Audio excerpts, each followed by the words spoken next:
High traders, welcome to easy possible zero community. ఈ వీడియోలో risk management గురించి చెప్తా. ఈ వీడియో లాస్ట్ లో చూడమావా. లాస్ట్ లో స్ట్రాటజీ కూడా చెప్తా.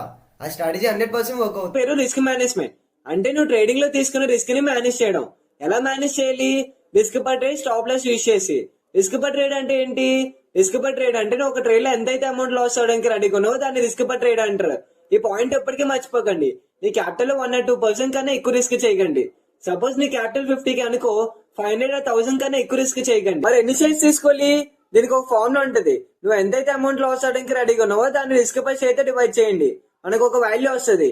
అదే మన number of shares. Risk per share అంటే ఏంటి? నువ్వు ఒక షేర్ కి ఎంతైతే అమౌంట్ లాస్ అవడానికి రెడీగా ఉన్నావో, సపోజ్ నువ్వు 104 రూపీస్ దగ్గర ఎంటర్ అయ్యావు అనుకో, స్టాప్ లాస్ 100 రూపీస్ పెట్టావు. ప్రైస్ డిఫరెన్స్ ఎంత? 4 రూపీస్. అంటే మనం ఒక షేర్ కి 4 రూపీస్ లాస్ అవడానికి రెడీగా ఉన్నావు. దాన్ని రిస్క్ పర్ షేర్ అంటారు. మీకు ఎంత రిస్క్ చేయాలో తెలిసింది. మరి ఎంత టార్గెట్ పెట్టుకోవాలి? టార్గెట్ ఇప్పుడు నువ్వు ఎంతైతే అమౌంట్ రిస్క్ చేయాలనుకున్నావో దానికి డబుల్ ఆర్ ట్రిపుల్ పెట్టుకోవాలి. అంటే 1:2 or 1:3 పెట్టుకోండి. ఒకటి గుర్తు పెట్టుకోండి, 1:2 కి టార్గెట్ హిట్ అయ్యే ఛాన్స్ 50%, 1:3 కి 35%. డైలీ 2 ట్రేడ్స్ కన్నా ఎక్కువ ట్రేడ్స్ చేయకండి. ఈ రిస్క్ మేనేజ్మెంట్ స్ట్రాటజీ మీరు యూజ్ చేసే స్ట్రాటజీ 9:21 లేదా ప్రైస్ యాక్షన్ ఎస్ఎంసీ స్ట్రాటజీతో కంబైన్. నేను ఎందుకు 1 or 2% కన్నా ఎక్కువ రిస్క్ చేయొద్దని చెప్తున్నాను అంటే, సపోజ్ నీ క్యాపిటల్ 50,000 అనుకో, నువ్వు 2% రిస్క్ చేస్తున్నావు అంటే 1000 రూపీస్.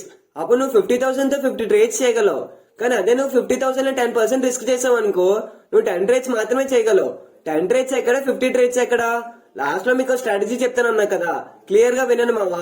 నీ క్యాపిటల్ 50,000, నువ్వు 1000 రూపీస్ రిస్క్ చేయడానికి రెడీగా ఉన్నావు అంటే 2%. టార్గెట్ 1:2 పెట్టుకున్నావు. లాస్ అయితే 1000 రూపీస్, ప్రాఫిట్ అయితే 2000.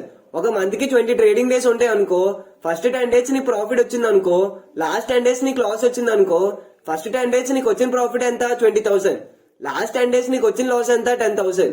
ఇప్పుడు రెండు మైనస్ చేసావు అనుకో, నీకు మిగిలింది 10,000 ప్రాఫిట్. 10 డేస్ లాస్ అయినా 10 డేస్ ప్రాఫిట్ లో ఉన్నా నువ్వు మంత్ ఎండింగ్ కి ప్రాఫిట్ లోనే ఉంటావు.